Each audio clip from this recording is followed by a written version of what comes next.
Update you on some other stories that have been developing through the day now. The ANC Secretary-General Fikile Mbalula holding a briefing today on the party's preparations for the 2019 manifesto review scheduled for this Sunday. The party interacting with its constituency to assess how it's fared when it comes to the promises it made in the last election. Newzroom Afrika senior political reporter Ziyanda Ngcobo in Soweto this afternoon. Ziyanda, good afternoon to you. What's come out there?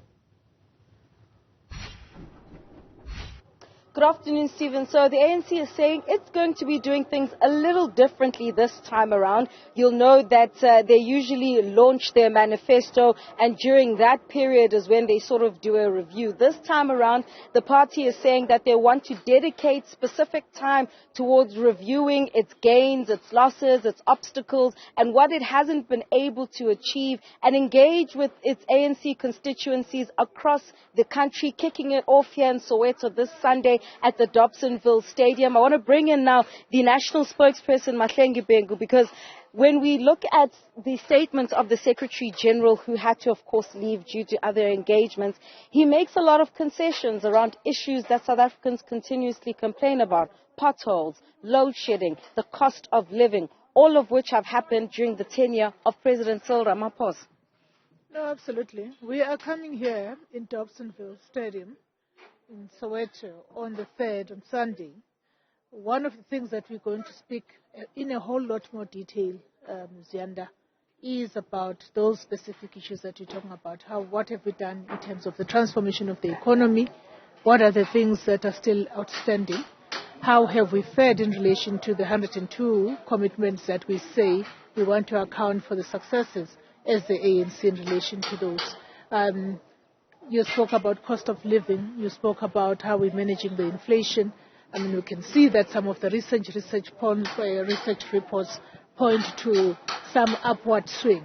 We're nowhere near where we wanted to be when we went into 2019. But the whole essence of what Sunday is about launching a review process that will go to provinces, and that we will also go to different dialogues with various sectors to talk about those matters that are very urgent to various sectors. And so we're quite confident that we've started something where we're basically rendering ourselves naked to allow for a national conversation about the performance of the ANC in order to inform what becomes the next manifesto as we go to the general election in 2024.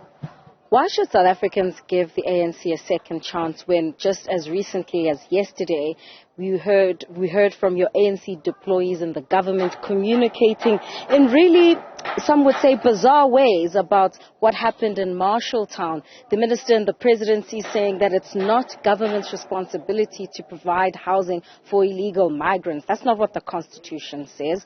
Today, the social development minister, Lindiwe Zulu, is apportioning a lot of the blame of what happened in the city of Johannesburg on apartheid. Now, you juxtapose that with what you want to say to South Africans are challenges, and yet some of them could have really have been resolved in the last 5 years.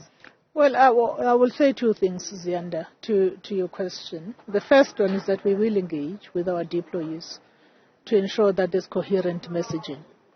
And that's ongoing work anyway, through the work of the NEC Subcommittee on Communications, Information and Publicity. That's the first thing. The second thing is that we've gone public to say that the NEC mandated our deployees in government to undertake a holistic review of our immigration legislation, and whether the immigration legislation as it is at the moment cannot be made to be fit for the challenges that South Africa faces with immigration as well, particularly undocumented, illegal immigrants, and how we manage that and how we manage the porous borders. So that will be the second thing. I do think that the Joburg issue as an issue is an issue, but it cannot be the basis upon you assess the ANC government and whether it should be voted on in 2024. I do believe that South Africans will judge us about a whole range of things, from social protection measures all the way to how we've stabilized this country during the COVID period in a very difficult time, all the way to how we've managed disasters and other humanitarian related issues. And the Joburg issue is also a humanitarian issue. I tell you what was big in 2019, though, was the issue of corruption. In fact, even the ticket that President Cyril Ramaphosa came on was an anti-corruption ticket. And yet, in the statement by the Secretary General just this very afternoon, when I asked a question about those ANC members implicated in state capture, presenting themselves before the Integrity Commission, it seems that there are still some members of the ANC, most of whom were senior actually implicated in that report, have not presented themselves before the Integrity Commission. And so when you talk about renewal and people wanting to take responsibility, it's an indictment on that, isn't it? Well, there is a process, though. One of the things that you're omitting to mention, is that the SG also indicated that those that did not present themselves to the Integrity Commission have now been referred to the disciplinary committee, and that process is currently underway. So I can say with confidence that the internal processes have kicked in, and the relevant constitutional organs are hard at work to make sure that there's accountability as far as that is concerned. We absolutely are convicted, both on the basis of the various utterances, including those of our former presidents, about the pace with which we're dealing with issues of ethics management. We are convicted that the recent decisions are going to actually be showing the way in a positive direction in as far as how we are handling that particular aspect. Last one on a lighter note. Are you expecting to fill up this entire stadium? What's the capacity of the stadium? It would surely be an indictment from an optics perspective of how much people still want to listen to the ANC. I was informed that it's somewhere around 20,000 and slightly above. We will fill up the stadium easily. That's it.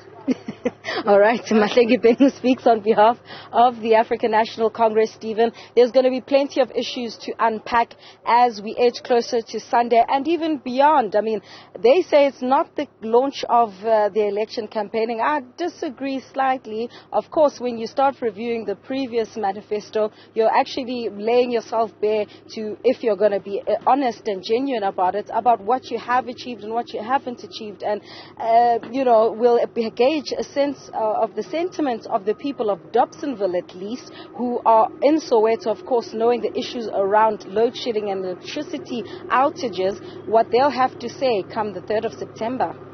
Ziyanda Ngcobo, thank you very much indeed. Our senior political reporters talking there to the ANC after that briefing, their big event over the weekend. Well, let's go to the other